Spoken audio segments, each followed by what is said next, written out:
مغفرت کا ہو گیا سامان پھر، رب کا آیا خاص ایک مہمان پھر۔ بسم اللہ الرحمن الرحیم، الحمد للہ رب العالمین، والصلاة والسلام علی رسولہ الکریم سیدنا و نبینا محمد وعلی آلہ وصحبہ اجمعین، اما بعد، اللہم صل علی محمد وعلی آل محمد کما صلیت علی ابراہیم وعلی آل ابراہیم انک حمید مجید، اللہم بارک علی محمد وعلی آل محمد کما بارکت علی ابراہیم وعلی آل ابراہیم انک حمید مجید۔ ناظرین، رمضان المبارک میں ہماری محنتیں، اللہ تبارک و تعالیٰ کی عبادتیں، قرب الہی کے مختلف طریقے جو ہم اپناتے ہیں، ان سب کا مقصد اور ان سب کی غرض و غایت یہی ہے کہ ہم آخرت میں سرخ رو ہو جائیں، جنت کو حاصل کر لیں اور جہنم سے بچ جائیں۔ روز محشر اللہ تبارک و تعالیٰ ہمیں اس سختی سے بچا لے جو اس وقت موجود ہوگی، اس کیفیت سے بچا لے جس میں سب لوگ اس وقت ڈوبے ہوئے ہوں گے، وہ حالت کہ جو لوگوں کے اوپر اس دن چھائی ہوگی، وہ سختی جس کے اندر لوگ اس دن مبتلا ہوں گے، اس سے اللہ تبارک و تعالیٰ ہمیں محفوظ رکھ لے۔ اللہ تبارک و تعالیٰ اگر ہماری عبادتیں قبول فرما لے اور ہمیں اس سختی سے بچا لے، جنت عطا فرما دے اور جہنم سے بچا لے، تو ہمارا اس عبادت سے مقصد پورا ہو جاتا ہے، اس کی غرض و غایت پائے تکمیل تک پہنچ جاتی ہے۔ ناظرین، اللہ تبارک و تعالیٰ قیامت کے دن جب ساری مخلوق کو ایک جگہ پہ اکٹھا فرما لے گا اور سبھی لوگ اس میدان میں موجود ہوں گے کہ جس میں لوگ تکلیف کا شکار ہوں گے، مصیبت کا شکار ہوں گے، سختی کا شکار ہوں گے، اس وقت میں اللہ تبارک و تعالیٰ کے کچھ ایسے قریبی لوگ ہوں گے کہ جنہیں اللہ تبارک و تعالیٰ اس دن ایک خصوصی جگہ پر ایک بڑے VIP پروٹوکول کے ساتھ انہیں رکھے گا، جنہیں اس میدان حشر میں پیش آنے والی ساری تکلیفیں نہیں ہوں گی، ان کے اوپر کوئی سختی نہیں ہوگی، وہ کسی مصیبت میں نہیں ہوں گے، بلکہ بڑے آرام سے تشریف فرما ہوں گے، وہ بھی ٹھنڈی اور سائے دار جگہ پر۔ اللہ تبارک و تعالیٰ کے رسول صلی اللہ علیہ وسلم کا فرمان ہے، سبعۃ یظلھم اللہ فی ظلہ یوم لا ظل الا ظلہ، 7 لوگ ایسے ہوں گے کہ جنہیں اللہ تبارک و تعالیٰ قیامت کے دن اپنے سائے میں جگہ عطا فرمائے گا، جس دن اس سائے کے علاوہ کوئی اور سایہ نہیں ہوگا۔ اور ان میں نبی اکرم صلی اللہ علیہ وسلم نے 7 اصناف کا ذکر فرمایا، 7 گروہ، 7 طبقے، 7 لوگ ایسے ہیں کہ جنہیں اللہ تبارک و تعالیٰ اس مقام پر جگہ عطا فرمائے گا۔ اس دعا کے ساتھ کہ اللہ تبارک و تعالیٰ ہمیں بھی ان میں شامل فرمائے، اس پروگرام کا آغاز کرتے ہیں اور ان کے بارے میں گفتگو کرتے ہیں کہ وہ کون لوگ ہوں گے اور ان کی کیا صفات ہیں کہ جن کا ذکر کیا گیا ہے۔ اس چیز کا جائزہ بھی ہم لیں گے کہ ہماری صفات کے اندر وہ صفات شامل ہیں یا نہیں ہیں، اور اس چیز کو ہم مد نظر بھی رکھیں گے کہ ان صفات کو اپنے اندر پیدا کر لیں۔ پروگرام کو آغاز کرتے ہوئے میں اپنے مہمانوں کا تعارف آپ کے ساتھ کراتا جاؤں۔ میرے ساتھ اس پروگرام میں شامل ہیں میاں عتیق الرحمن صاحب، آپ PhD اسکالر ہیں، پیغام ٹی وی کے شعبہ تحقیق سے وابستہ ہیں، اور آپ کئی علمی مواد کو تحریر کر چکے ہیں اور جدید مسائل کے بارے میں اپنی نگاہ رکھتے ہیں۔ میں آپ کو خوش آمدید کہتا ہوں اس پروگرام میں۔ بہت شکریہ جی، جزاکم اللہ خیر۔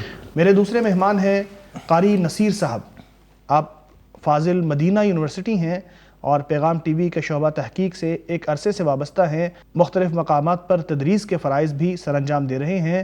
محترم قاری صاحب، بہت خوش آمدید آپ کو اس پروگرام میں تشریف لانے پر۔ جزاکم اللہ خیر جی، بارک اللہ، بہت شکریہ۔ اللہ تبارک و تعالیٰ نے ان لوگوں کے لیے جو پروٹوکول رکھا ہے، جن کا ذکر ہم نے ابھی کیا کہ قیامت کے دن جو حالت ہوگی، جو سما ہوگا، تو کچھ لوگ جو ہیں وہ ایک مخصوص انداز میں اللہ تبارک و تعالیٰ انہیں رکھے گا۔ تو میں چاہتا ہوں کہ ناظرین کو پہلے پتہ چلے، ہمیں پتہ تو ہم سب کو ہے، ہمارا ایمان ہے، لیکن ایک تذکیر ہوتی ہے کہ کیا کیفیت ہوگی اس وقت قیامت کے دن، کیا حالت ہوگی کہ جس سے لوگ گزر رہے ہوں گے۔ ذرا ایک کوشش کیجئے کہ منظر کشی ہو جائے تاکہ احساس ہو کہ وہ کتنا سخت موقع ہوگا کہ جس میں اللہ تبارک و تعالیٰ کچھ لوگوں کو خصوصی پروٹوکول عطا فرمائے گا۔ بسم اللہ والصلاة والسلام علی رسول اللہ، اما بعد۔ بہت شکریہ عاطف صاحب، آپ نے ایسے موضوع کا انتخاب کیا اور جس کا تعلق ہمارا اللہ کے ساتھ جڑنے کے ساتھ ہے، اور خصوصاً جس کے لیے ہم دنیا میں آئے ہیں کہ ہم اپنی آخرت کو بہتر کر لیں، جی اس کے ساتھ اس کا تعلق ہے، اور وقت بھی بڑا یعنی اہم ہے، اور وہ وقت ہے کہ جب اللہ رب العالمین وہ اپنے بندوں سے کہہ رہے ہیں کہ کوئی ہے بندہ جو مجھ سے مغفرت طلب کرے، کوئی ہے بندہ جو مجھ سے رزق طلب کرے، کوئی ہے بندہ جو میرے سامنے گر گڑائے۔ ایسے موقع پر، ایسے وقت میں، سحری کے وقت اس موضوع کا انتخاب اور پھر یہ باتیں بہت ہی اچھا موضوع ہے، اور پھر اتنا ہی اچھا وقت ہے۔ اب جو آپ نے ابھی بات کی تو میرے ذہن میں یہ آ رہا تھا کہ ہم اس دنیا میں آئے ہیں تو ہم کوشش کرتے ہیں کہ ہم سہولتوں کی طرف جائیں، آسانیوں کی طرف جائیں، اور وہ آسانیاں ہمیں یہاں بھی ہوں، اور جن کا عقیدہ اور ایمان بالغیب ہوتا ہے وہ کہ وہ آخرت میں بھی انہیں آسانیاں اور انہیں سہولتیں میسر آئیں۔ تو ایسے ہی جب ہم بات کرتے ہیں قیامت کے روز کی، میدان محشر کی، کہ جس دن انتہائی شدت کا موسم ہوگا، سورج اس کی گرمی انتہائی تابناک ہوگی، اور ہر بندہ وہ پسینے سے شرابور ہو رہا ہوگا، اور انتہائی یعنی مصیبت اور دکھ کی کیفیت، ہاں جی، اور یہ حالت ہوگی۔ تو اس میں بھی اللہ رب العالمین کے کچھ ایسے بندے ہوں گے جنہیں خصوصی پروٹوکول دیا جائے گا، اور انہیں اس مصیبت سے، اس مشکل سے بچانے کا اللہ رب العالمین کی طرف سے یہ اہتمام ہوگا، اور وہ اہتمام اللہ رب العالمین کے عرش کے سائے کی صورت میں ہوگا، جیسا ابھی آپ نے حدیث مبارکہ بھی ابھی اپنے انٹرو میں جس کا ذکر کیا، جی، کہ اللہ رب العالمین کا جو عرش ہے وہ انتہائی بڑی عظمت والا، احترام والا ہے۔ ہم نے ابھی ذکر کیا ہے کہ قیامت کے دن محشر کا میدان، تو وہ اس حوالے سے جو سورج کا بہت قریب آ جانا ذکر ہوتا ہے کہ ایک نیزے کے فاصلے پہ رہ جائے گا، اور لوگ جو ہیں وہ اپنے پسینے کے اندر اپنے اعمال کے مطابق غرق ہوں گے۔ پھر سیدہ عائشہ رضی اللہ تعالیٰ عنہ والی روایت جو آتی ہے کہ آپ صلی اللہ علیہ وسلم نے فرمایا کہ یبعث الناس حفاۃ عراۃ، کہ قیامت کے دن جب لوگ اٹھائے جائیں گے تو کسی کے بدن کے اوپر کوئی لباس نہیں ہوگا، کسی کے قدم کے اندر کوئی جوتا نہیں ہوگا۔ تو سیدہ عائشہ رضی اللہ تعالیٰ عنہ آپ صلی اللہ علیہ وسلم سے سوال کرتی ہیں کہ رسول اللہ کیا اس دن لوگ ایک دوسرے کو دیکھیں گے بھی، مرد بھی عورتیں بھی دونوں موجود ہوں گی؟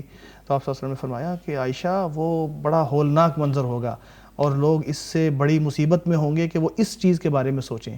تو وہ ہولناک منظر جو ہے وہ جس کے اندر لوگ اس دن ہوں گے، اس کا تذکرہ جی میں وہ اسی طرف آ رہا تھا، اور میں یعنی میں عرض کرتا چلوں کہ جو یہ سارا یعنی جو آپ نے ابھی ذکر کیا کہ اس قدر ہوگا، اور سورج کی یہ جو تپش کے حوالے سے ایک بات یہ بھی ہوتی ہے کہ یہ کیسے اتنا قریب آ جائے گا، یا کیا یہ پاسبل ہے؟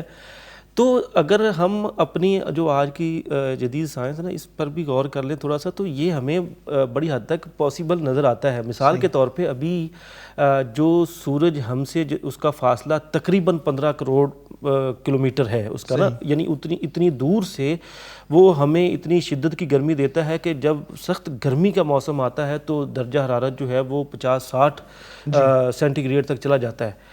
تو اب جب روز قیامت، اور آپ دیکھیے کہ اتنے فاصلے سے آتا ہے، اور پھر درمیان میں اوزون کی تہ ہے، اور کئی طرح کی چیزیں ہیں کہ ان سے اس کی شعاعیں گزر کر ہم تک پہنچتی ہیں، اور پھر اس کی یہ شدت اور حدت ہم یہاں محسوس کرتے ہیں۔ تو جب روز قیامت اس کا منظر یہ بیان کیا گیا ہے کہ وہ بہت قریب آ جائے گا، تو آپ دیکھیے کہ اب اگر گرمی کا موسم 60 سینٹی گریڈ تک درجہ حرارت پہنچ جائے، تو آپ نے دیکھا ہوگا کہ گاڑیوں کے شیشے پگھل جاتے ہیں، چیزیں پگھلنا شروع ہو جاتی ہیں، انسانوں کا باہر نکلنا محال ہو جاتا ہے۔ تو جب سورج قریب آ چکا ہوگا، یا آپ یہی سمجھ لیں کہ جتنی درمیان میں سیفٹی لیئرز اللہ رب العالمین نے اس زمین کے اور سورج کے درمیان رکھی ہیں، وہ ساری سیفٹی لیئرز اللہ رب العالمین ہٹا دیں، تو شدت یہ جو اب 60 ہے تو کتنے درجے بڑھ جائے گی۔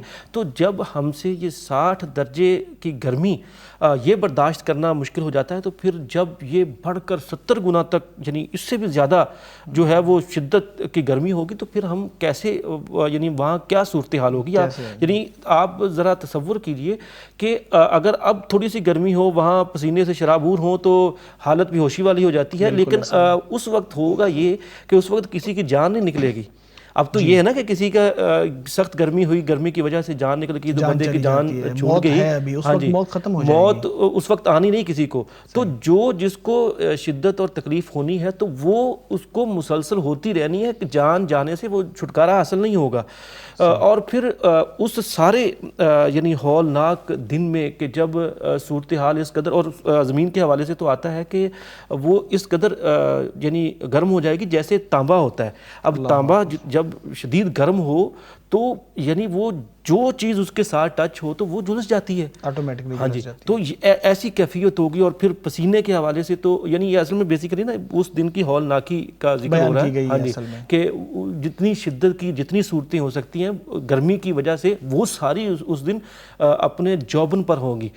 ہاں جی, اور اس وقت اس ماحول میں جن لوگوں کو اللہ رب العالمین کی طرف سے خاص پروٹوکول ملے گا وہ 7 لوگ ہوں گے جن کا ذکر کیا. اور اللہ رب العالمین کی عرش کا سایہ ہی اس دن وہ واحد سایہ ہوگا کہ جو گرمی سے بچنے کے لیے کسی کو کفایت کرنے کا, ورنہ نہ کوئی درخت ہوگا, نہ اتنی گرمی میں یہاں زمین فلیٹ کر دی جائے گی بالکل, اس کے اوپر اونچی نیچی چیز. اور ویسے بھی آپ دیکھیں نا کہ یہاں بھی جن علاقوں میں شدید گرمی پڑتی ہے تو وہاں پر درخت ان کو اپنی بقا کا مسئلہ پیش ہوتا ہے, وہ درخت ویسے ہی وہاں سے ختم ہو جاتے ہیں, جلنا شروع ہو جاتے ہیں. تو جب اتنی شدید گرمی ہوگی تو اس میں تو ویسے ہی کوئی چیز سبزہ اور ہریالی اور کوئی سایہ کوئی پیدا ہی نہیں ہوگا.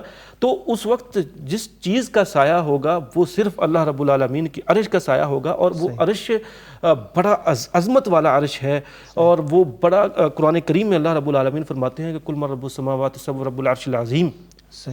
یعنی آسمان و زمین, یعنی اللہ رب العالمین وہ اس حوالے سے اس آیت میں کہ وہ رب ہے آسمان و زمین کا, اور پھر جو عرش ہے بڑی عظمت والا اس کا.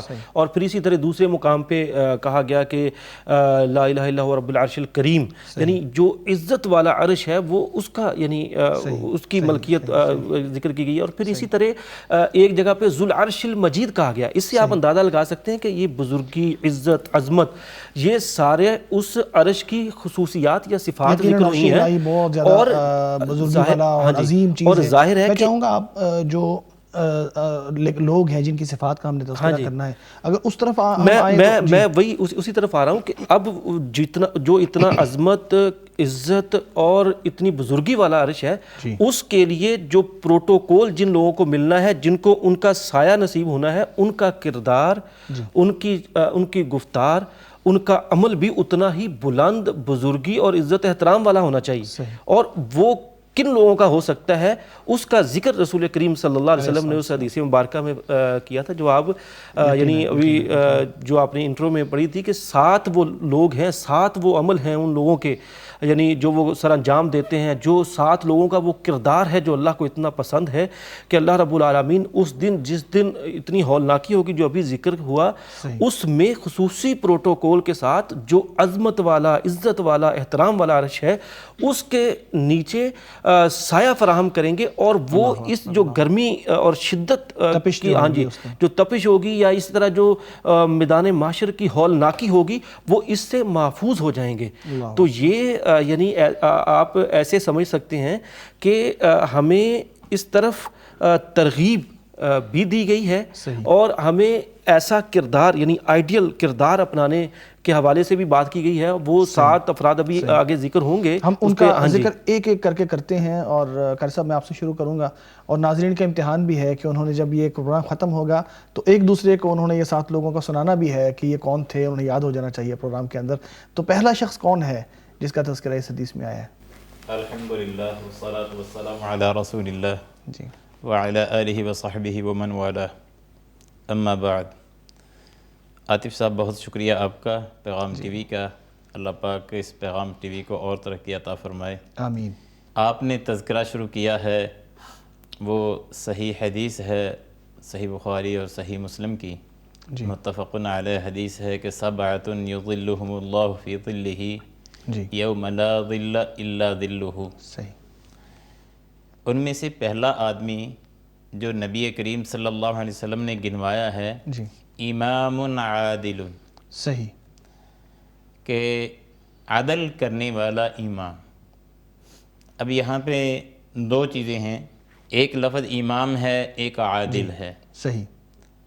ہمارے ہاں امام حکمران کو کہا جاتا ہے، لیکن یاد رکھیں اس حدیث میں یہ لفظ عام ہے، صحیح، کسی خطے کے حکمران کے لیے بھی ہے، چاہے وہ ایک ملک کا حکمران ہے، ایک صوبے کا حکمران ہے، صحیح، یا ایک ضلع تحصیل اور کسی بھی چھوٹے لیول کا۔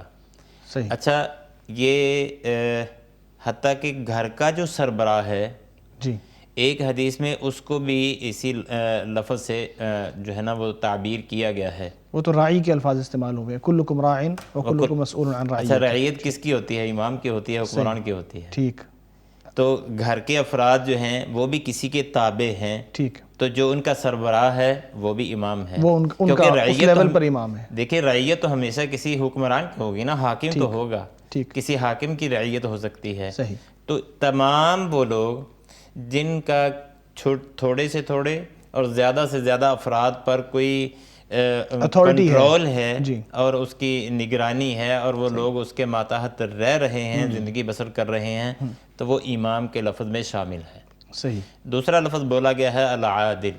ٹھیک، عدل کا لغوی معنی جو ہے اعطاء کل شیء حقہ، صحیح، کہ ہر حق والے کو اس کو پورا حق دیا جائے۔ ہمارے ہاں یہ عدل کا معنی جو نصف کیا جاتا ہے، اصل میں یہ اس عدل کا پورا معنی ادا نہیں کرتا۔ ہمارے پاس لفظ تو یہی ہے، یعنی عدل برابری کو نہیں کہتے۔ عدل برابری کو نہیں کہتے۔ صحیح، میں اس کی مثال دوں گا، وراثت کے معاملے میں قرآن پاک میں اللہ رب العزت نے عورت کے لیے جو حق رکھا ہے جی، مرد سے نصف رکھا ہے۔ مرد کو 2 حصے ملیں گے، عورت کو ایک حصہ یعنی ملے بہن گا۔ بھائی ہیں تو بہن بھائیوں کے شکل میں۔ اچھا، یہاں پہ اب سوال پیدا ہوتا ہے، کئی لوگ اعتراض کرتے ہیں، لو جی عورت تو برابری چاہیے، اب حصہ آدھا ملتا ہے۔ صحیح، دیکھیں یہ عدل ہے، صحیح، برابری یہ نہیں عین عدل ہے۔ صحیح، عدل کا معنی یہ ہوتا ہے کہ اعطاء کل ذی حق حقہ، ہر حق والے کو اس کا حق دیا جائے۔ تو یہ عین عدل ہے کہ عورت کو جو ہے وہ اب مرد کے نسبت جو ہے وہ آدھا ملے گا۔ صحیح، صحیح، تو یہی عدل ہے۔ یعنی اس کے اوپر کوئی ذمہ داری فائنینشیل اسلام نے ڈالی ہی نہیں، تو اس کے باوجود اس کو میں کہتا ہوں آدھا حصہ کوئی دیا اور جائے۔ توجیہ نہ بھی ہو، قرآن پاک کی یہ آیت اور اللہ رب العزت کا یہ کلام یہ اتنا ہی کافی ہے کہ یہ حق ہے، یہ بات تو طے ہے کہ ہم نے ایمان، یہ حق ہے اور یہ عدل ہے۔ اللہ رب العزت جو ہے نا، جو اللہ رب العزت نے حصہ مقرر کر دیا، عدل ہے۔ جی، اچھا، میں اپنی بات کی طرف آنا چاہوں گا کہ امام عادل، جی، ایک عادل امام جو ہے وہ اپنی رعایا میں عدل کرتا ہے۔ ٹھیک، اگر قاضی جج اپنی سیٹ پہ بیٹھا ہے تو وہ عدل کرتا ہے، صحیح، حکمران جو ہے وہ اپنی رعایا میں عدل کرتا ہے، باپ اپنی اولاد میں عدل کرتا ہے۔ صحیح، اعدلوا هو اقرب للتقوی، اللہ رب العزت نے فرمایا کہ تم عدل کرو، یہ تقوی کے قریب لے جائے گا، زیادہ قریب ہے۔ یہ زیادہ قریب ہے، یہ اقرب ہے۔ اقرب ایک معنی یہ بھی ہے کہ اعدلوا هو اقرب للتقوی، یعنی اقرب الی اللہ۔ صحیح، صحیح، یعنی آپ جب عدل کریں گے تو یہ آپ کو اللہ کی طرف جانے کا یہ مختصر راستہ صفت ہے۔ اللہ کے قریب ترین، اللہ کے مقربین میں شامل ہونے کا ذریعہ ہے، صحیح، مقربین میں شامل ہو جائیں گے۔ اسی طرح دوسرے مقام پہ اللہ رب العزت نے فرمایا ان اللہ یأمر بالعدل والاحسان۔ صحیح، اچھا، عدل کو بار بار اللہ رب العزت نے دہرایا ہے، مختلف انداز سے، مختلف اینگل سے اس کا حکم دیا ہے کہ تم نے عدل کرنا ہے، تم نے کوئی بھی رعایا کے ساتھ کرنا ہے، تم نے کوئی تقسیم کرنی ہے اولاد کے۔ حتیٰ کہ وہ ایک صحابی نبی صلی اللہ علیہ وسلم کے پاس آتا ہے تو وہ کہتا ہے کہ جی میں نے اپنے بیٹے کو جی، کچھ جائیداد کا حصہ دیا ہے، ایک غلام دے دیا ہے۔ ٹھیک، تو نبی صلی اللہ علیہ وسلم نے کیا فرمایا تھا؟ انی لا اشہد علی جور، یہ عدل نہیں ہے، عدل نہیں، یہ ظلم ہے۔ صحیح، صحیح، صحیح، تو ظلم پر میں کبھی گواہ نہیں بنتا۔ صحیح، اپنے بیٹے کو وہ جائیداد دے رہا تھا۔ جی، تو پیارے پیغمبر صلی اللہ علیہ یعنی انہوں نے وسلم ان سے پوچھا کہ آپ نے کیا اپنی ساری اولاد کو یہ چیزیں دی ہیں جو آپ اپنے ایک بیٹے کو دے رہے ہو؟ رضی اللہ تعالیٰ عنہ تھے۔ حضرت نعمان بن بشیر کے والد نے جی ان کو نعمان بن بشیر رضی اللہ تعالیٰ عنہ کو دیا تھا، اور پھر انہوں نے ان سے پوچھا کہ کیا آپ نے اپنی ساری اولاد کو دیا ہے؟ جی، تو کہنے لگے نہیں، میں نے تو صرف اس کو دیا ہے۔ بس تو پھر اسی آپ کو صلی اللہ دیا علیہ ہے۔ وسلم نے فرمایا کہ انی لا اشہد علی جور۔ اشہد علی جور، عدل نہیں ہے یہ۔ صحیح، چونکہ عدل کی جو ہے ضد وہ ظلم ہے، تو نبی صلی اللہ علیہ وسلم نے فرمایا کہ ظلم پر میں کبھی گواہی نہیں دیتا، میں کبھی گواہ نہیں بنتا. تو عدل کرنے والا حکمران وہ ہوتا ہے جو اپنی رعایا میں عدل کرتا ہے. جی، جو رعایا میں عدل کرتا ہے. صحیح. آج ہمارے حکمران دنیا میں، صرف ہم پاکستان کی بات نہیں کرتے، کیا اس پہ پورا اترنے کی کوشش بھی کرتے ہیں؟ یہ بہت بڑا سوالیہ نشان ہے. جی، یہ بہت بڑا سوالیہ نشان ہے. کوشش بھی کرتے ہیں، ایک ہے کہ پورا کر لے، وہ عدل کر لے، یہ تو بہت بڑی بات ہے. آپ کو سلف صالحین میں، خلفائے راشدین میں، ان کے لیے بھی یہ موقع ہے، اور یہ حدیث ان کو بھی یعنی موٹیویٹ کرنے والی ہے کہ آپ عدل کیجئے. عدل کرنے سے اللہ تبارک و تعالیٰ قیامت کے دن عرش کے سائے میں جگہ عطا فرمائے گا. موٹیویشن بھی ہے اور وعید بھی ہے. جب آپ عدل کرتے ہیں نا جی تو پھر امن ہوتا ہے. جب آپ عدل نہیں کرتے تو پھر امن، جہاں ظلم ہوتا ہے وہاں امن نہیں ہوتا، جہاں عدل ہوتا ہے وہاں امن ہوتا ہے. حضرت عمر رضی اللہ تعالیٰ عنہ نے جو ہے خلافت کی، اور اس خلافت کے بارے میں ایک غیر مسلم جو صرف یہ ٹو لگانے کے لیے آیا تھا کہ کیسا حکمران ہے کہ ہر طرف امن ہی امن ہے، تو اس نے کیا الفاظ، اس نے گواہی دی. غیر مسلم نے حضرت عمر رضی اللہ تعالیٰ عنہ بطور خلیفہ تھے کہ ان کے حق میں یہ گواہی دی کہ تو نے عدل کیا ہے اس لیے تو امن سے ہے. عدلت فأمنت عدلت فأمنت، یہ عدل کی خوبی ہے، یہ عدل کا جو ہے نا یہ ثمرہ ہے کہ تو نے عدل کیا ہے، اب پورے علاقے امن میں آ گیا. یعنی ہمارے ہاں تو ایک خطے میں امن قائم کرنا مشکل ہو جاتا ہے. حضرت عمر رضی اللہ تعالیٰ عنہ 22 لاکھ مربع میل میں امن قائم کر دیا.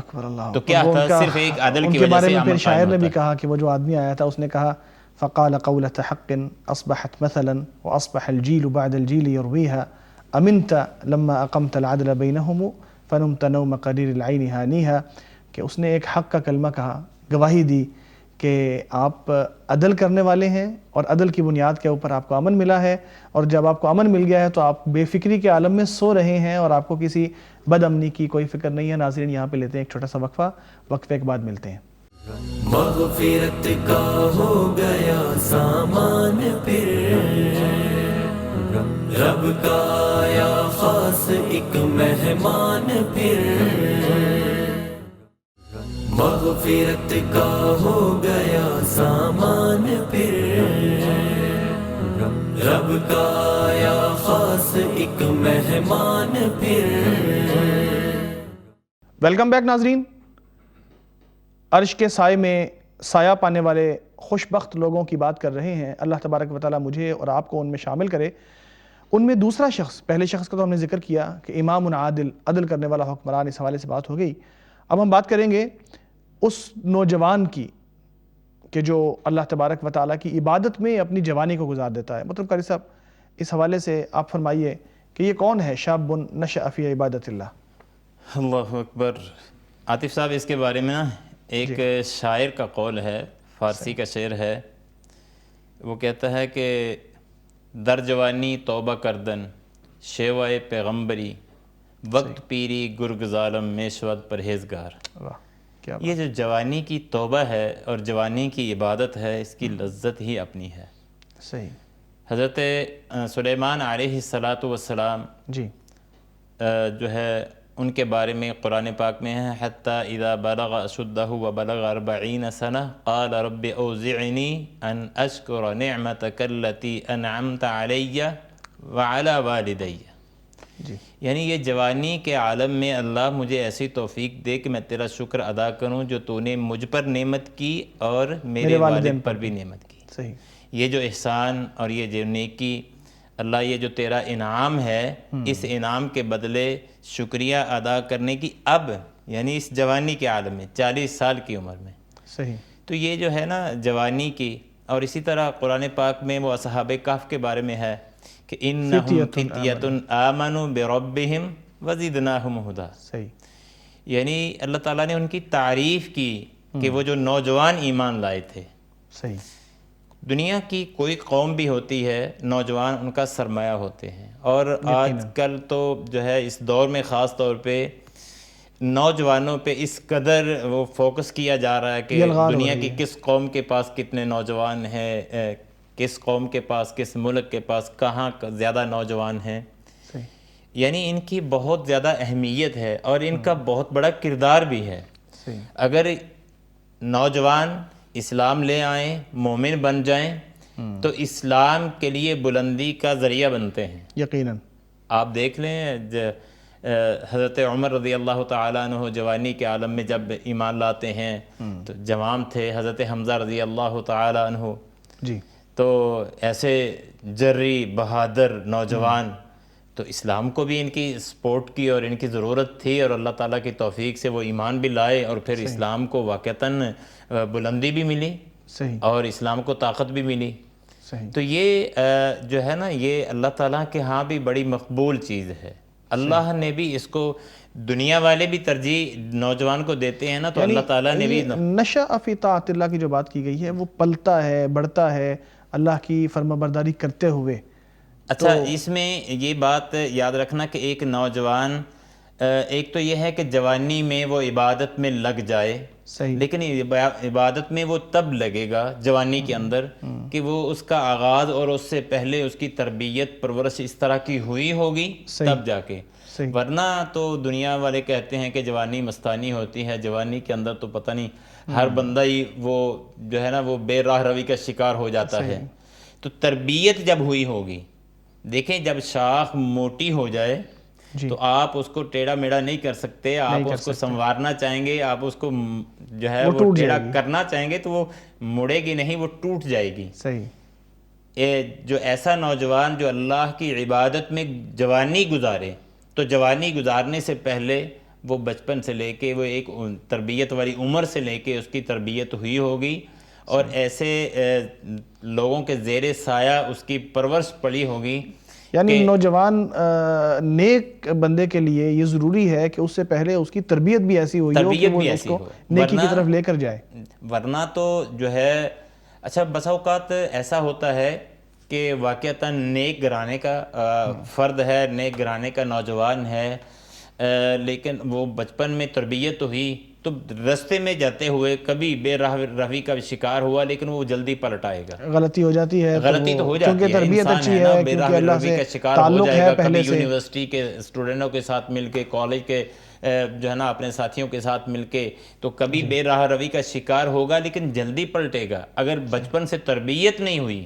اگر بچپن سے تربیت نہیں ہوئی تو میں ابھی ناظرین سے کہوں گا کہ وہ نوجوان جو جوانی میں ہیں ان کو یہ غنیمت سمجھنا چاہیے کہ جوانی میں عبادت کر لیں، ورنہ جب بڑھاپا آتا ہے تو ہم نے اپنی آنکھوں سے دیکھا ہے، اللہ کی قسم، وہ لوگ جو چاہتے ہیں، جو ان کی منشا ہوتی ہے، دل بھی کرتا ہے کہ ہم سجدہ کر لیں، لیکن بیماریوں نے غلبہ لے لیا اور کمر کا اتنا مسئلہ بن گیا، وہ زمین پہ سجدہ کرنے سے قاصر ہوتے ہیں. جوانی سے یقیناً فائدہ اٹھانا چاہیے. جوانی کے اندر ہی یہ توفیق ملتی ہے، یہ جوانی کے اندر ہی اللہ کی طرف سے یہ نعمت ہے، اور اس نعمت کو غنیمت جانے. جب انسان نعمت کی قدر نہیں کرتا نا، تو پھر جب نعمت چھن جاتی ہے نا، یقیناً بہت بڑی نعمت ہے. سے وہ ملتی کبھی اس کے بعد میں اس سے اگلے جو فرد ہے جس کا ذکر حدیث مبارکہ میں کیا گیا ہے کہ جس کا تعلق مسجد سے جڑا رہتا ہے، مسلسل وہ مسجد سے اپنے تعلق کو جوڑے رکھتا ہے، ایک نماز پڑھتا ہے، دوسری کا انتظار کرتا ہے، مسجد کی خدمت میں اس کے ساتھ لگا رہتا ہے، اس کی جو صفائی ستھرائی یا اس کے مختلف جو تزئین و آرائش کی چیزیں ہیں ان کا خیال رکھتا ہے، اس کا ذکر آیا ہے.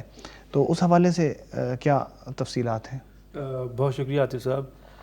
جہاں تک اس شخص کا تذکرہ ہے کہ جس کا دل مسجد میں اٹکا رہتا ہے اور اس کی کوشش ہوتی ہے کہ میں مسجد کے ساتھ منسلک رہوں، اور جیسے آپ نے ابھی کہا کہ وہ مسجد ایک کے بعد دوسری نماز کے انتظار میں اور پھر اسی طرح مسجد کی تزئین و آرائش میں، سب سے پہلے تو آپ یہ سمجھ لیجئے کہ جو بندہ اپنے آپ کو اتنا مسجد کے ساتھ جوڑے رکھتا ہے نا، تو وہ اللہ کے ہاں بہت عظمت والا، بہت کرامت والا اور بہت بزرگی والا ہوتا ہے. اور اللہ کے عرش کی صفات بھی یہ ہیں کہ وہ بہت بزرگی والا، عظمت والا اور کرم والا ہے. تو پھر وہ جو عرش ایسا ہے وہ ایسے ہی بندے کو اپنے سائے میں جگہ دے گا. تو یہ وہ جو بندہ ہے، یعنی جس کا مسجد کے ساتھ اتنا تعلق جڑا رہتا ہے، اس کا یہ مطلب نہیں کہ بندہ مسجد سے باہر نکلے ہی نہ، اپنے جو دوسرے دنیا کے کام ہیں وہ اس طرف جائے ہی نہ، وہ کام کرے لیکن اس کا زیادہ دل وہ مسجد کی طرف آئے. رسول کریم صلی اللہ علیہ وسلم کا اسوہ حسنہ اور صحابہ کرام کی زندگیاں اور اس کی مثالیں ہمارے سامنے آتی ہیں. رسول کریم صلی اللہ علیہ وسلم کے ایک انصاری صحابی تھے ان کا مدینہ طیبہ سے یا ایسے سمجھ لیں کہ مسجد نبوی سے گھر سب سے زیادہ دور تھا، یعنی جتنے بھی آپ کے پیچھے نماز پڑھنے والے صحابی تھے نا، سب سے دور اس انصاری صحابی کا تھا، تو وہ قریب آنا بھی نہیں چاہتے تھے مسجد کے قریب۔ اچھا وہ کرتے کیا تھے، وہ نماز پڑھتے تھے، نماز پڑھ کے جتنی دیر تک وہ اپنے گھر پہنچتے تھے تو اتنی دیر تک اگلی نماز کے لیے آنے کے دوران جتنا وقت لگتا ہے وہ اتنا وقت باقی بچتا تھا۔ وہ گھر پہنچتے تھے تو وہاں سے پھر نکل پڑتے تھے نماز کے لیے۔ تو وہ اپنے سارے یعنی جتنا بھی مصروفیت، سارے دن کی مصروفیت ہے نا، وہ اس طرح کر کے مسجد کے ساتھ خود کو جوڑے رکھنے کے لیے، نماز میں اپنے دل کو لگائے رکھنے کے لیے وہ اس طرح کرتے تھے۔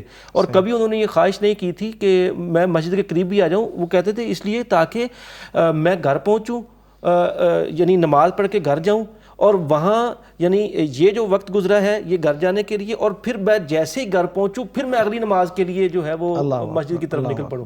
یعنی یہ وہی منظر ہو گیا نا کہ ایک نماز کے بعد دوسری نماز کی فکر ہونا اور پھر اس طرف ہونا، تو یہ کیفیت۔ اور پھر اسی طرح رسول کریم صلی اللہ علیہ وسلم کے صحابہ تھے بنو سلمہ کے، بنو سلمہ قبیلہ تھا ایک، وہ یہ چاہ رہے تھے کہ ہم مسجد کے قریب آ جائیں۔ تو رسول کریم صلی اللہ علیہ وسلم نے انہیں فرمایا کہ آپ جہاں سے آتے ہیں نا تو آپ کے قدم بھی لکھے جاتے ہیں، یعنی آپ آتے ہیں تو آپ کے قدم بھی لکھے جاتے ہیں۔ تو وہ یعنی انہوں نے پھر یہ اپنا ارادہ ترک کر دیا کہ ہم جو ہے اپنا دل مسجد کے ساتھ اٹکائے رکھنا چاہتے ہیں۔ ظاہر ہے نا کہ بندے کا جب دل باہر ہو نا، مسجد سے باہر ہو، بندے کا دل مسجد میں ہو کہ یار میں کون سا وقت ہو میں مسجد پہنچ جاؤں، کون سا وقت ہو میں نماز ادا کر لوں، تو وہ باہر اس کا دل نہیں لگے گا، وہ اپنے دنیاوی کام اس میں مشغول رہے گا، کام شام کرے گا، لیکن اس کا دل پھر بھی مسجد میں ہوگا۔ یہ وہ بندہ ہے کہ جس کو اللہ رب العالمین اپنے عرش کا سایہ دیں گے۔ اور پھر اسی طرح ہمارے اسلاف میں کئی ایسی مثالیں ملتی ہیں جو مسجد کے ساتھ بہت زیادہ ان کا تعلق اور منسلک تھے۔ جیسے ایک بڑے جو عالم دین بہت بڑے امام گزرے ہیں بیت اللہ قواریری، ان کے حوالے سے آتا ہے کہ وہ مسجد کے ساتھ اتنا یعنی وہ منسلک ہوتے تھے کہ ایک نماز کے بعد دوسری نماز کے لیے وہ انتظار میں رہتے، اور یہاں تک ان کی یعنی کوشش ہوتی کہ کبھی کئی بار تو پورا دن ان کا جو ہے وہ مسجد کے اندر اسی یعنی تگ و دو میں گزر جاتا کہ نماز ایک کے بعد دوسری نماز، پھر ذکر اذکار کرتے ہوئے اتنا وقت گزر گیا، پھر دوسری نماز کا وقت شروع ہونے والا ہو گیا، تو وہ یعنی مسجد کے اندر ہی جو ہے وہ انہوں نے یہ ہمارے لیے بھی لمحہ فکریہ ہے کہ ہم مسجد کے ساتھ ہمارا تعلق کتنا مضبوط ہے۔ میں اگلے بندے کی طرف جاتا ہوں کہ اس کے بعد نبی صلی اللہ علیہ وسلم نے جس شخص کا ذکر کیا وہ شخص ہے جو صدقہ و خیرات کرتا ہے، اور جب صدقہ و خیرات کرتا ہے تو چھپا کے کرتا ہے، تو اس حوالے سے فرمائیے۔ اللہ اکبر۔ صدقہ و خیرات کے بارے میں قرآن پاک میں اللہ رب العزت نے نا دونوں چیزیں بیان کی ہیں، ان تبدوا الصدقات فنعما هي وان تخفوها وتؤتوها الفقراء فهو خیر لكم۔ اگر تم ظاہر بھی کر دو، یعنی بوقت ضرورت ہم صدقہ کرتے وقت کسی کو دکھا بھی لیں، حرج کوئی نہیں، تو بھی خوب ہے، اچھا ہے، لیکن اللہ رب العزت نے جو لفظ بولا ہے وَإِن تُخْفُوهَا وَتُؤْتُوهَا الْفُقَرَاءَ فَهُوَ خَيْرٌ لَكُمْ، لفظ خیر ہے، بہتر ہے، یعنی حرج اس میں بھی کوئی نہیں، ظاہر کرنے میں بھی حرج کوئی نہیں، لیکن مخفی صدقہ جو ہے خیر وہی ہے، سب سے بہترین وہی ہے، سب سے اعلیٰ صدقہ وہی ہے جو خفیہ کیا جائے۔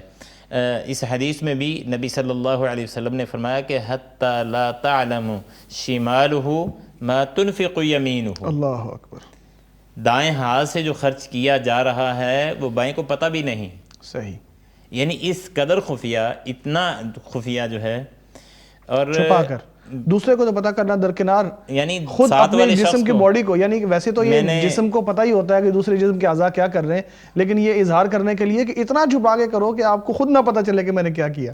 اللہ اکبر۔ میں نے نا جی اس کا یہ منظر ایک دفعہ مدینہ یونیورسٹی میں دیکھا کہ وہ ایک اسٹوڈنٹ تھا، شاید انہوں نے پہلے بات کی ہوگی یا کس طرح، یعنی پہلی تفصیلات کا ہمیں نہ پتہ چلا نہ پوچھنے سے پتہ چلا، تو وہ ہمارے ایک استاد سے شنقیطی صاحب، تو وہ انہوں نے نا ایک لفافہ پکڑا ہوا، تو اب سارے جھرمٹ طلباء، بڑا ان کے پاس جھرمٹ ہوتا تھا، سوالات پوچھتے، عقیدت کرتے تھے، تو انہوں نے وہ اس کو لفافہ دیا کہ یہ ایک خط ہے تو آپ نے فلاں فلاں صاحب کو پہنچانا ہے، ٹھیک ہے۔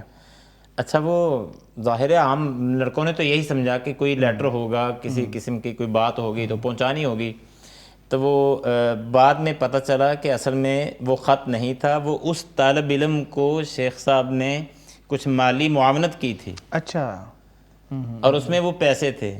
اب یہ سب کے سامنے کیا ہے، سب کے سامنے، سب کو پتہ ہے. اور شاید یعنی میرا یہ حسن ظن ہے کہ جو اس لفافے کے اندر جتنے بھی نوٹ تھے کہ شاید وہ گنے نہیں اور بس اندازے سے ایسے ہی ڈالے تھے. اللہ اکبر. تو طالب علم کو یہ کہا کہ تم یہ لے لو اور فلاں فلاں شخص کو جو ہے نا یہ جو ہے نا وہ خط دے دینا. لفظ خط ہی بولا، یہ رسالہ ہے، کسی کو دے دینا. اب بعد میں پتہ چلا اس میں پیسے ہیں، اور دینے بھی اسی طالب علم کو تھے جس کو پکڑائے ہیں، اور سب کے جرمن میں دیے، اور کسی کو شائبہ تک نہیں ہوا کہ یہ صدقہ کیسے ہو گیا. تو یہ چھپا کے انہوں نے یہ ہے مقصد اصل، یہ ہے طریقہ کہ حتی لا تعلم شمالہ ما تنفق یمینہ، تاکہ ریاکاری سے آدمی دور رہے. یہی مقصد ہے. اس میں ریاکاری سے بچنے کے لیے بھی، اور خفیہ صدقہ کرنے کا ایک ثواب ہے، اور خفیہ کرنے کی الگ فضیلت ہے. صحیح. صدقہ تو ظاہری طور پہ بھی کریں گے تو اس میں اور قاری صاحب نے قرون اولیٰ کا بھی ایک واقعہ ہے نا کہ جس میں ایک شخص نے صرف اسی حدیث پر عمل کرنے کے لیے اور خفیہ صدقہ کرنے کے لیے رات کی تاریکی میں صدقہ کیا، تو وہ ایک دن چور کو چلا گیا، دوسرے دن مالدار کو چلا گیا، تیسرے دن ایک زانیہ کو چلا گیا. تو وہ جب صبح کو معلوم ہوتا، یہ کسی شخص کو نہیں پتا ہوتا تھا کہ کرنے والا کون ہے. یہ سب کو معلوم ہو جاتا تھا کہ یعنی اس حدیث میں ذکر ہے کہ وہ صرف یہ پتہ چلتا کہ فلاں آدمی کو کسی نے صدقہ دیا ہے. بلکہ وہ بھی ہمیں مثالیں نظر آتی ہیں کہ رات کے وقت جا کے شاپ پر کسی چیز کا کھانے وانے کا کسی کے گھر کے سامنے رکھ کے دروازہ کھٹکھٹا کے آ گئے، یا ویسے ہی آگے صبح اٹھے تو اس نے دیکھا کہ میرے گھر کو یہ. حضرت عمر رضی اللہ تعالیٰ عنہ بھی رات کی تاریکی میں بہت جو ہے نا اس طرح وہ جو ہے نا وہ صدقات کیا کرتے، اپنی رعایا کی معاونت کیا کرتے. تو اصل میں یہ ہے کہ ہمیں تو اس سے ایسا جو خفیہ جس کو صدقہ دیا جا رہا ہے وہ بھی بچ جاتا ہے نا، یعنی اس کی عزت نفس پہ حرف نہیں آتا کہ سب کے سامنے آپ اس کو دے رہے ہیں. نا جی، یہ اس میں بہت بڑا ایک سوالیہ نشان ہے کہ ہم جو کر رہے ہیں. تو دیکھیں اب عزت نفس جو ہے نا وہ سفید پوش لوگ، اور اسی وجہ سے وہ لوگ آگے نہیں آتے. قرآن شریعت نے مسکین بھی تو اسی کو کہا ہے نا کہ وہ جو سفید پوش بظاہر وہ لوگوں کو دکھاتے ہی نہیں کہ ہم ضرورت ہے، ہم محتاج ہیں، ہمارے ساتھ تعاون کیا جائے. تو ان کے ساتھ تعاون کرنا، تو جب آپ ان کو تعاون کرتے وقت ان کی تصویریں اپلوڈ کر دیں گے، فیس بک پہ ڈال دیں گے، تو یہ کیا دکھلاوا ہے. تو ریاکاری تو جو ہے اللہ کو کبھی بھی پسند نہیں ہے. اللہ تعالیٰ عزت نفس بھی ان کی جاتی ہے اور اس کے ساتھ آپ کا بھی دکھاوا ہوتا ہے. تو اس سے بہتر ہے کہ آپ چھپا کے ان لوگوں کو دیں کہ جو مستحق ہیں، اور ان لوگوں تک پہنچنے کی کوشش کریں. اور ویسے یہاں پہ ایک اور بھی میرا خیال بات وہ کہیں نکتہ رہ نہ جائے کہ اگر کوئی اس پہ ایگری ہوتا ہے کہ ٹھیک ہے لوگوں کو ترغیب ہو جائے ان تبدو صدقات فنعما ہی، تو ہر ترغیب کے لیے تو اس میں بھی کوئی حرج نہیں ہے. یہ نہ سمجھ لے کہ بالکل جو ہے وہ ایسا نہیں ہو سکتا. ایسا لیکن بچنا چاہیے، خیر وہی ہے، بہتر صدقہ خفیہ دینا ہے. اور ناظرین ہمیں چاہیے کہ ہم ان صفات کو اپنائیں کہ جن کا ذکر یہاں پہ ہو رہا ہے. ہم نے امام عادل کا ذکر کیا، ہم نے اس نوجوان کا ذکر کیا کہ جو اپنی نوجوانی اللہ تبارک و تعالیٰ کی رضا میں گزارتا ہے. ہم نے اس شخص کا ذکر کیا کہ جس کا تعلق مسجد سے ہے، جڑا رہتا ہے مسجد کے ساتھ، انتظار رہتا ہے اس کا نماز کے بعد دوسری نماز کا. پھر ہم نے اس شخص کا ذکر کیا کہ جو چھپا کے صدقہ دیتا ہے، اتنا چھپا کے کہ اس کے بائیں ہاتھ کو بھی پتہ نہیں چلتا کہ دائیں ہاتھ نے کیا کیا ہے. آگے مزید ہم محبت کی بات کرنے والے ہیں، بریک کے بعد ملتے ہیں. مغفرت کا ہو گیا سامان پھر، رب کا آیا خاص ایک مہمان پھر. مغفرت کا ہو گیا سامان پھر، رب کا آیا خاص ایک مہمان پھر. ویلکم بیک ناظرین، ہم بات کر رہے ہیں عرش الہی کے سائے میں جگہ پانے والے خوش نصیب لوگوں کی کہ جو قیامت کے دن اس ہولناک منظر سے، اس مصیبت سے، اس گرمی سے، اس تپش سے محفوظ رہیں گے، اور اللہ تبارک و تعالیٰ انہیں خصوصی پروٹوکول عطا فرما کر انہیں عرش کے سائے میں جگہ عطا فرمائے گا. ہم نے چند لوگوں کی بات کر لی ہے، اور آگے اپنی بات کو بڑھاتے ہوئے ہم اب بات کریں گے اس شخص کی کہ جو تنہائی میں ذکر کرتا ہے اللہ تبارک و تعالیٰ کا، اور اس کی آنکھوں سے آنسو جاری ہو جاتے ہیں. محترم قاری صاحب آپ کی طرف آؤں گا، یہ کیا معاملہ ہے کہ جس کے بارے میں نبی صلی اللہ علیہ وسلم نے فرمایا ہے کہ جو شخص تنہائی میں اللہ تبارک و تعالیٰ کو یاد کرتا ہے اور اس کی آنکھوں سے آنسو جاری ہو جاتے ہیں. حدیث پاک میں ہے رسول اللہ صلی اللہ علیہ وسلم نے فرمایا علیہ الصلوۃ والسلام. کہ رجل ذکر اللہ خالیا ففاضت عیناہ. جی یہ تنہائی کے آنسو یعنی یہ اصل میں نا اتنی آسانی سے نکلتے بھی نہیں. یاد رکھیں کہ جب جو آنسو نکلتے ہیں نا، آنسو آدمی کے بہت قیمتی ہوتے ہیں. اس وقت جب اللہ رب العزت کے ڈر سے، جی اللہ رب العزت سے ڈرتے ہوئے، دیکھیں جب آپ تصور کرتے ہیں، جب آپ خیال کرتے ہیں وہ قیامت کا ہولناک منظر، اور اس میں کیا اللہ رب العزت کے سامنے کہ نفسا نفسی کا عالم اور انبیاء کرام بھی اللہ رب العزت کے لیے شفاعت کبریٰ کرنے کے لیے تیار نہیں ہوتے. صحیح. تو جب اس منظر کو آدمی اپنے سامنے لائے تو اللہ سے ڈرتے ہوئے، ایک صحابی نے پوچھا تھا نا، ایسی چیزیں تنہائی میں ویسے سوچتا بھی وہی ہے کہ جس کا پکا ایمان ہو، ورنہ نارملی تو لوگ تنہائی میں ان چیزوں کی طرف جاتے ہی نہیں. دیکھیں جب آپ کی تنہائی پاک ہو جائے نا جی تو آپ کامیاب ہیں. اللہ اصل میں تنہائی ہی تو مسئلہ ہے. صحیح. تنہائی میں ہی یہ جو ہے ٹیسٹ ہے آدمی کا. یہ ٹیسٹ ہے. تنہائی میں ہی انسان جو ہے اب جو ہے نا وہ برائیوں کی طرف مائل ہوتا ہے، شیطان کا حملہ ہوتا ہے. تنہائی میں بسا اوقات تو بظاہر کئی دفعہ آدمی کسی کو دیکھ کے رغبت، یعنی ہم ہر بندے کے بارے میں بدگمان بھی نہیں ہیں، حسن ظن بھی رکھنا چاہیے. جی اچھا کئی دفعہ رغبت ہوتی ہے دوسروں کو دیکھ کے، کوئی نماز پڑھ رہا ہے، تلاوت کر رہا ہے، کوئی صدقہ کر رہا ہے، اچھا میں بھی کر لیتا ہوں. لیکن تنہائی میں جب صرف اور صرف آپ ہیں اور آپ کا اللہ ہے، صحیح. آپ اللہ کے سامنے، اور یہ ضروری نہیں کہ آپ تنہائی میں مسجد میں جائیں، آپ جو ہے نا وہ بیت اللہ میں بیٹھے ہوں. آپ کو تنہائی دنیا کے کسی کونے میں میسر آ جائے، آپ اپنے گھر میں، آپ کے اپنے کمرے میں، بلکہ ایک حدیث میں یوں بھی آتا ہے کہ جب انسان سویا ہوا ہے تو کروٹ چینج کرتے ہوئے جب آنکھ کھلتی ہے اللہ اپنی سائڈ چینج کرتا ہے، تو اس وقت جو وہ دعا بتائی باقاعدہ نبی صلی اللہ علیہ وسلم نے کہ وہ دعا کر لے تو وہ دعا اس کی قبول ہے، یعنی اس کی ضمانت ہے پیارے پیغمبر کی طرف سے. صحیح. تو یہ تنہائی اتنی فائدہ مند ہے اگر فائدہ مند بنا لی جائے، صحیح.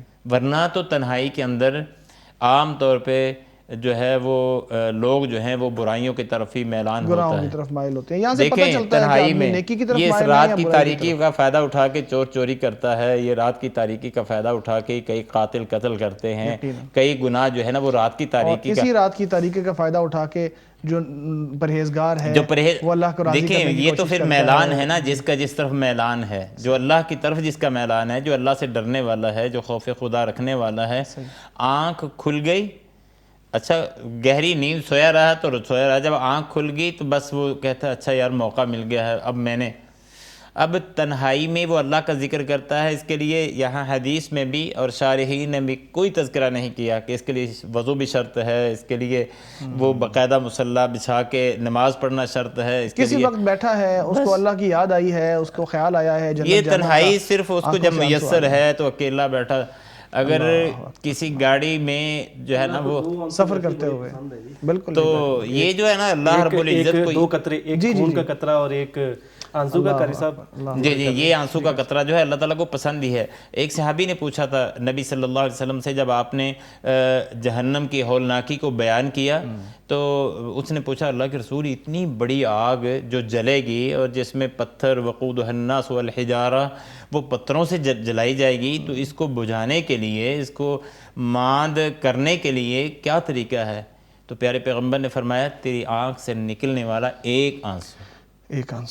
ایک آنسو جو اللہ کے ڈر سے، اللہ کے خوف سے، اللہ کے ذکر سے، اللہ کو یاد کرتے ہوئے تنہائی میں وہ ایک آنسو نکل جائے، آپ کے لیے جو تیار کی گئی جہنم کی آگ ہے وہ بجھ جائے گی. لا الہ الا اللہ. اللہ تعالیٰ ہم سب کو جہنم کی آگ سے محفوظ فرمائے. اس کے بعد محبت کرنے والوں کی بات آتی ہے. میاں صاحب وہ کون لوگ ہیں؟ جی عاطف صاحب بہت شکریہ. محبت کرنے والوں کی بھی آتی ہے، اور میں وقت کا فائدہ اٹھاتے ہوئے جو رہتے ہیں یعنی ابھی میں وہ بھی ذکر کر دوں گا. مختصر میں ذکر کروں کہ رسول کریم صلی اللہ علیہ وسلم نے فرمایا کہ جو دو ایسے بندے مومن بندے کہ جو اللہ کے لیے محبت کرتے ہیں اور اللہ کے لیے ہی وہ جدا ہوتے ہیں تو ان کو بھی اللہ رب العالمین روزہ قیامت جب کوئی سایہ نہیں ہوگا عرش کا سایہ نصیب فرمائیں گے. یہ ان کا پروٹوکول ہوگا. رسول کریم صلی اللہ علیہ وسلم فرماتے ہیں, ایک دوسری روایت میں آتا ہے کہ روز قیامت اللہ رب العالمین باقاعدہ اعلان کریں گے کہ کہاں ہیں وہ بندے کہ جو جنہوں نے میرے وجہ سے محبت کی اور میری وجہ سے وہ الگ ہوتے تھے, تو ہاں جی کہاں ہیں وہ, ان کو لاؤ میں ان کو اپنی عرش کے سائے میں جگہ دوں. تو یہ اللہ کے لیے محبت کرنے والے اور اللہ کے لیے ایک دوسرے سے جدا ہونے والے, یہ ان کا مرتبہ اور مقام ہے. اور رسول کریم صلی اللہ علیہ وسلم محبت کا صرف ہم ایک ہی نیگیٹو مطلب ہی زیادہ لیتے ہیں, اس کا پازیٹیو مطلب بھی ہے اور بلکہ عرش. جی میں وہی عرض کرنے لگا ہوں کہ صحیح مسلم میں ایک واقعہ آتا ہے. رسول کریم صلی اللہ علیہ وسلم نے پچھلی امتوں کا ایک واقعہ وہ ذکر کیا کہ ایک شخص تھا, وہ اپنے کسی دوسرے گاؤں میں کوئی دوست یا بھائی رہتا تھا, تو وہ اسے ملنے کے لیے جا رہا تھا. تو اللہ تعالیٰ نے راستے میں ایک فرشتے کو بٹھا دیا. فرشتے نے پوچھا کہ کدھر جا رہا ہے؟ اس نے کہا کہ دوسری بستی میں میرا فلاں بھائی رہتا ہے, میرا دوست رہتا ہے, میں اسے ملنے کے لیے جا رہا ہوں, اس کا حال احوال پوچھنے کے لیے جا رہا ہوں. تو اس نے کہا کہ کیا تیرا کوئی تیرا اس کے ساتھ کوئی لین دین ہے, کوئی دنیاوی تعلق ہے؟ اس نے کہا نہیں جی, صرف اللہ کے لیے میں جا رہا ہوں. تو یعنی جب یعنی یہ کہا کہ اللہ کے لیے جا رہا ہوں, تو اس نے کہا کہ مجھے اللہ نے بھیجا ہے کہ میں جا کے خبر دے دوں تجھے. تو یعنی یہ بندہ جب اللہ کے لیے محبت کرتا ہے تو پھر اللہ بھی بندے کے ساتھ محبت کرتا ہے. اور پھر اسی طرح رسول کریم صلی اللہ علیہ وسلم کا ایک اور فرمان بھی ہے جس میں آتا ہے کہ جو اللہ کے لیے محبت کرتا ہے تو اللہ تعالیٰ پھر اس کے ساتھ بھی محبت کرتے ہیں. اور پھر جس سے اللہ تعالیٰ محبت کرتے ہیں تو اللہ تعالیٰ وہ اپنے فرشتے کو جبریل امین کو بتاتے ہیں اور اس کا پھر پوری دنیا میں اعلان کروا دیتے ہیں کہ میں اس سے محبت کرتا ہوں. تو پھر جس سے ساری کائنات اس سے ہاں جی پھر جس سے اللہ محبت کرنا شروع کر دیتے ہیں, پھر ساری دنیا ساری کائنات وہ اس سے محبت کرنا شروع کر دیتی ہے. انسان ہوں, فرشتے ہوں, یعنی وہ کائنات جو خالق ہے کائنات کا, جو چیز بھی اس نے آسمان کی چھت کے نیچے اپنی تخلیق کی ہے, ہر تخلیق اس کی وہ اس کو پسند کرنا شروع کر دیتی ہے. وہ دنیا کا محبوب بندہ ہو جاتا ہے جو اللہ کے لیے کسی سے محبت کرتا ہے اور جو اللہ کے لیے کسی سے الگ ہوتا ہے. اور پھر یہاں پر ایک اور اہم بات, جس سے بندہ محبت کرے, رسول کریم صلی اللہ علیہ وسلم نے اسی طرح ایک صحابی جو تھے وہ آپ کے پاس بیٹھے ہوئے تھے, تو انہوں نے کسی سے اسی طرح محبت کا ذکر کیا کہ مجھے اس شخص سے اللہ کے لیے محبت ہے. تو آپ صلی اللہ علیہ وسلم نے اسے فرمایا کہ کیا آپ نے اسے بتایا ہے اپنے بھائی کو کہ میں اللہ کے لیے آپ سے محبت کرتا ہوں؟ اس نے کہا جی میں انہیں نہیں بتایا. آپ نے کہا انہیں بھی جا کے بتا دو. تو انہیں بتا دو تاکہ وہ بھی محبت کرنے لگے. تو گویا جب وہ بھی آپ سے محبت کرنے لگیں گے اللہ کے لیے, تو وہ بھی اسی چیز کے اسی نام کے مستحق ہو جائیں گے جس کے آپ مستحق ہو رہے ہیں. تو گویا کہ وہ جو ہے محبت وہ بڑھ جائے گی, محبت کا ماحول پیدا ہو جاتا ہے. محبت. اس کے ساتھ ایک جڑی بات اور بھی ہے جو آخری پوائنٹ کی طرف میں جانا چاہ رہا ہوں کہ جس شخص کو بدکاری کی, زنا کی وہ موقع مل جاتا ہے اور وہ سارے اسباب فراہم ہوتے ہیں, اس کا ذکر بھی اس حدیث میں ہے. جی بالکل, میں ابھی اسی طرف آ رہا تھا کہ ایک وہ بندہ بھی اللہ کے عرش کے سائے میں ہوگا کہ جسے کوئی صاحب حدیث کے جو الفاظ ہیں اس کا مفہوم یہ ہے کہ جو صاحب منصب, صاحب جمال, کوئی خاتون وہ دعوت دے, یعنی عہدہ بھی ہے اس کے پاس اور خوبصورتی بھی ہے, اور وہ اس کو دعوت گناہ دے, تو وہ پھر اس وقت کے جب کوئی اور موقع نہ ہو تو وہ کہے میں اللہ سے ڈرنے والا ہوں, اللہ سے ڈرنے, وہ بھی صاحب ہوگا. اسلاف میں ایسی بہت ساری روایات ملتی ہیں کہ جب مثلا سیدنا یوسف علیہ السلام کی دیکھ لیجئے کہ جب سارے دروازے بند ہو گئے اور جو ایک منصب والی, جلال والی اور جمال والی خاتون تھی, اس نے دعوت دی تو کہا یعنی اللہ سے ڈر گئے, اور بلکہ جب انسسٹ کیا تو کہا کہ نہیں مجھے جیل بھیج دے, یہ قبول ہے مجھے. اور پھر اسی طرح امام ابن سیرین رحمۃ اللہ علیہ بہت بڑے امام گزرے ہیں, وہ کپڑے کا کام بھی کرتے رہے پہلے. تو جب کپڑے کا کام کرتے تھے, ظاہر اللہ تعالیٰ نے علم دین تو انہیں دیا ہوا تھا, کپڑے کا کام کرتے ہوئے ایک بار وہ ایک جگہ پہ گئے تو وہاں ایک خاتون رہتی تھی جو بڑی صاحب حیثیت, صاحب ثروت خاتون تھیں اور لیکن اس کا کردار اچھا نہیں تھا. وہ یعنی اچھے اچھے جو لوگ خوبصورت لوگ تھے ان نوجوانوں کو نظر میں رکھتی اور پھر ان کے ساتھ تعلق قائم کیا کرتی تھی. تو امام ابن سیرین بڑے خوبصورت تھے. تو جب اس علاقے میں یا اس گلی میں گئے تو جو اس کی خادمائیں تھیں اس عورت کی, اس نے جا بتایا جی آج بہت خوبصورت بندہ جو ہے وہ یہاں آیا ہے. تو اس نے کپڑے خریدنے کے بہانے سے انہیں بلا لیا اور پھر جب بلا لیا تو کپڑے خریدنے کے بجائے اس نے دوسری باتیں شروع کر دیں.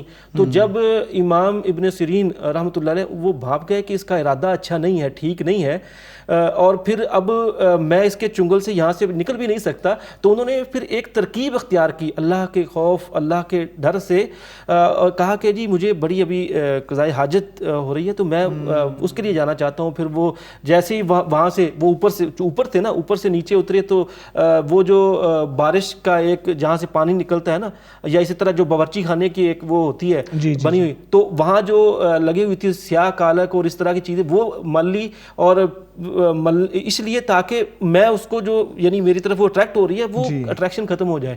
تو وہ ختم ہو گئی. آپ دیکھیں کہ یہ یعنی طریقہ بھی اختیار کیا گیا. اور پھر اسی طرح یہ معاملہ صرف خاتون کی طرف سے نہیں, مرد کی طرف سے بھی ہو سکتا ہے. اور وہ غار والوں کا واقعہ بھی آتا ہے کہ میں صرف مشہور ہے. اور پھر اسی طرح رسول کریم صلی اللہ علیہ وسلم کے ایک بڑے مشہور صحابی تھے ابو مرثد غنوی, کہ جو مکہ سے یعنی جو قیدی ہوتے تھے مسلمان وہ ان کو اٹھا کے وہ لے کے جاتے ہوتے تھے, ان کی ایک گرل فرینڈ تھی. تو بڑا مشہور واقعہ ہے. جب بھی زنا کی حرمت نہیں آئی تھی تو بڑا یعنی وہ مشہور واقعہ ہے کہ ان کا بڑا تعلق ان کے ساتھ دور جہالت میں رہا تھا, تو ان کا بعد میں بھی تعلق اس طرف یعنی دل مائل تھا, لیکن زنا کی حرمت کے بعد. ہاں جی.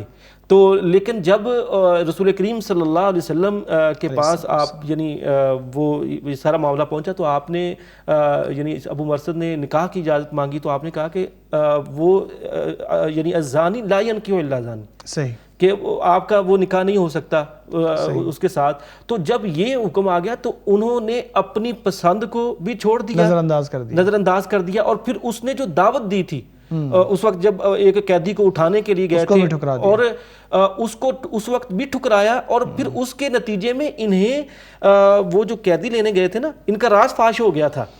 صحیح, یعنی وہ سارا کچھ برداشت کیا انہوں نے, لیکن اللہ کے خوف سے اللہ کے ڈر سے. یہ وہ کردار ہے کہ جو نوجوان جو فرد جو بندہ اختیار کرے یا جو بندی اختیار کرے وہ اللہ کے عرش کے سائے میں ہوں گے.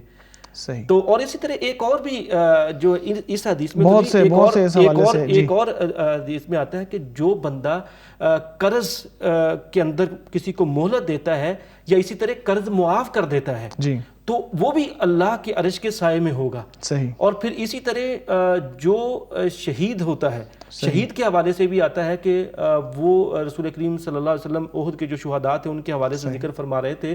تو اس وقت آپ نے فرمایا کہ اپنے ساتھیوں کو حوصلہ اور تسلی دینے کے لیے کہ وہ جو احد میں ہمارے یعنی ساتھی شہید ہوئے ہیں, اللہ نے ان کی روحوں کو جنت میں یعنی قندیلوں میں سبز پرندوں میں جو ہے وہ ڈال کے وہ جنت میں چھوڑ دیا ہے. وہ جنت کے باغوں سے کھاتے ہیں, جنت کے وہ نہروں سے وہ پانی پیتے ہیں, اور اللہ رب العالمین کی عرش کے سائے کے نیچے جو قندیلیں ہیں ان میں وہ ان کا ٹھکانہ ہوگا. تو یہ وہ سارے افراد ہیں, یہ وہ سارا کردار ہے, وہ سارا کریکٹر ہے کہ جو ابھی ہم سارا ذکر کر رہے تھے کہ جس میں یہ ہو تو اللہ رب العالمین کے عرش کے سائے کے نیچے وہ جگہ پائے, اسے جگہ ملے گی. ناظرین, 7 لوگوں کا ذکر کیا اور چند دوسری احادیث سے مستفید ہوتے ہوئے ہم نے چند اور لوگوں کا بھی ذکر کیا. جیسے میں نے پروگرام کے شروع میں کہا تھا کہ اب آپ نے ان 7 لوگوں کی گنتی پوری کرنی ہے. آپ گنتی پوری کر کے دیکھیں کیا آپ کو یہ 7 لوگ یاد ہو گئے ہیں, اور اگر ہو گئے ہیں تو اپنے کردار کے اوپر تھوڑی نگاہ ڈال کے دیکھیں کہ ہم کہاں کھڑے ہیں. کیا ہم ان گناہوں میں ملوث تو نہیں ہیں کہ جن سے بچنے کا ان حدیث میں ذکر کیا گیا ہے, کہا گیا ہے. کیا ہم ان نیکیوں پر عمل پیرا ہیں کہ جن کی ترغیب اس حدیث میں دلائی گئی ہے. کیا ہم مستحق ہیں کہ اللہ تبارک و تعالی ہمیں اپنی رحمت سے نوازے اور ہمیں عرش کے سائے میں جگہ عطا فرمائے. نزول الہی کا وقت ہے اور ہم چاہیں گے کہ اس وقت اللہ تبارک و تعالی سے دعا کریں. آپ بھی ہمارے ساتھ مل کے دعا کریں. اللہ تبارک و تعالی ہماری عبادتوں کو, دعاؤں کو قبول و منظور فرمائے. محترم قاری صاحب دعا فرمائیے, اللہ تبارک و تعالی ہماری مشکل آسان فرمائے. لا إله إلا هو الحليم الكريم سبحان الله رب العرش العظيم أسألك موجبات رحمتك وعزائم مغفرتك والغنيمة من كل بر والسلامة من كل إثم لا تدع لنا ذنبا إلا غفرته ولا هما إلا فرجته ولا حاجة هي لك رضا ولنا فيها صلاحا إلا قضيتها يا أرحم الراحمين اللهم صل على محمد وعلى آل محمد كما صليت على إبراهيم وعلى آل إبراهيم إنك حميد مجيد اللهم بارك على محمد وعلى آل محمد كما باركت على إبراهيم وعلى آل إبراهيم إنك حميد مجيد ربنا أفرغ علينا صبرا وثبت أقدامنا وانصرنا على القوم الكافرين ربنا اغفر لنا ولإخواننا الذين سبقونا بالإيمان ولا تجعل في قلوبنا غلا للذين آمنوا ربنا إنك رؤوف رحيم اللہ جتنے بھی مسلمان فوت ہو گئے سب کے گناہوں کو معاف فرما اللہ جتنے بھی مسلمان فوت ہو گئے تیرے پاس پہنچ چکے اللہ سب کے گناہوں کو معاف فرما اللہ سب کی قبروں پہ اپنی برکھا نازل فرما اللہ جس کے والدین دنیا سے چلے گئے اللہ ان کو معاف فرما اللہ ان کی اولادوں کو ان کے لیے صدقہ جاریہ بنا اللہ ان کی اولادوں کو ان کے لیے صدقہ جاریہ بنا اللہ ہم میں سے جس کے والدین زندہ ہیں اللہ ان کی فرما برداری کر کے ان کی خدمت کر کے جنت حاصل کرنے کی توفیق عطا فرما اللہ یہ تیرے بندے جنہیں تو نے بخشا ہے ذوق خدائی اللہ یہ تیرے پر اسرار بندے اللہ تیرے سامنے ہاتھ پھیلائے بیٹھے ہیں اللہ ان کی دعاؤں کو قبول فرما اللہ ان کی دعاؤں کو قبول فرما اللہ فوت شدگان کی مغفرت فرما اللہ شہداء کی شہادتیں قبول فرما اللہ بیماروں کو شفاء کاملہ عاجلہ نصیب فرما اللہ بیماروں کو شفاء کاملہ عاجلہ نصیب فرما اللہ بیماروں کو شفاء کاملہ عاجلہ نصیب فرما اللہ اسپتالوں میں گھروں میں اللہ مایوس ہو چکے اللہ دنیا کی جتنی بھی دوائیاں ہیں ان سے علاج نہیں ہو پا رہا اللہ تیرے خزانے میں کوئی کمی نہیں شفا تیرے پاس ہے اللہ شفاء کاملہ عاجلہ نصیب فرما اللہ شفاء کاملہ عاجلہ نصیب فرما اللہ ہمارے اندر بھی وہ صفات پیدا فرما جس سے قیامت کے دن تیرے عرش کا سایہ مل جائے اللہ ہمیں بھی نیکی کی توفیق عطا فرما اللہ ہمیں بھی نیکی کی توفیق عطا فرما اللہ ہماری دعائیں قبول فرما اللہ رمضان میں جو تیری عبادت کرتے ہیں اللہ ان کی عبادات قبول فرما اللہ رمضان کے روزے رکھنا تراویح پڑھنا صدقہ خیرات کرنا قیام اللیل کرنا اللہ جتنی بھی نیکیاں مسلمان کر رہے ہیں اللہ سب قبول فرما اللہ تو قبول کرنے والا ہے قبول فرما اللہ ہمیں معاف فرما اللہ یہ معافی کا وقت ہے ہم معافی مانگتے ہیں اللہ ہمارے گناہوں کو معاف فرما اللہ ہمارے گناہوں کو معاف فرما اللہ ہمارے گناہوں کو معاف فرما ربنا تقبل منا انك انت السميع العليم وتب علينا انك انت التواب الرحيم وصلى الله تعالى على النبي محمد وآله وصحبه اجمعین آمین آمین آمین۔ ناظرین کرام 7 لوگوں کی ہم نے بات کی ہے، ان 7 لوگوں کو اللہ تبارک و تعالیٰ عرش کے سائے میں جگہ عطا فرمائے گا جس دن اس سائے کے علاوہ کوئی اور سایہ نہیں ہوگا۔ ضرورت اس چیز کی ہے کہ ہم ان لوگوں کی صفات کو اپنے اندر پیدا کرنے کی کوشش کریں، اگر ہیں تو اللہ تبارک و تعالیٰ کی شکر گزاری اختیار کریں اور ان کو بڑھانے کی کوشش کریں، اور اگر نہیں ہیں تو ان کو پیدا کر لینا مناسب ہے اور یہ ضرورت ہے تاکہ ہم قیامت کے ہولناک منظر سے بچ جائیں اور اس دن جنت میں پہنچ جائیں اللہ تبارک و تعالیٰ کے نبی صلی اللہ علیہ وسلم کی صحبت ہمیں وہاں نصیب ہو جائے اور ہم آگ کے عذاب سے بچ جائیں۔ میں اپنے معزز مہمانوں کا شکریہ ادا کرتا ہوں جنہوں نے اس پروگرام میں شرکت کی ہے۔ محترم میاں صاحب بہت شکریہ، آپ اس پروگرام میں ہمارے ساتھ رہے۔ بہت شکریہ جی، جزاکم اللہ خیر۔ قاری صاحب بہت شکریہ آپ کا، آپ نے بارک اس اللہ پروگرام میں فیک۔ شرکت فرمائی۔ حیاکم اللہ۔ ناظرین بہت شکریہ ہمارے اس پروگرام کو دیکھنے کے لیے، کل ملتے ہیں، اللہ حافظ۔ مغفرت کا ہو گیا سامان پھر، رب کا یا خاص ایک مہمان پھر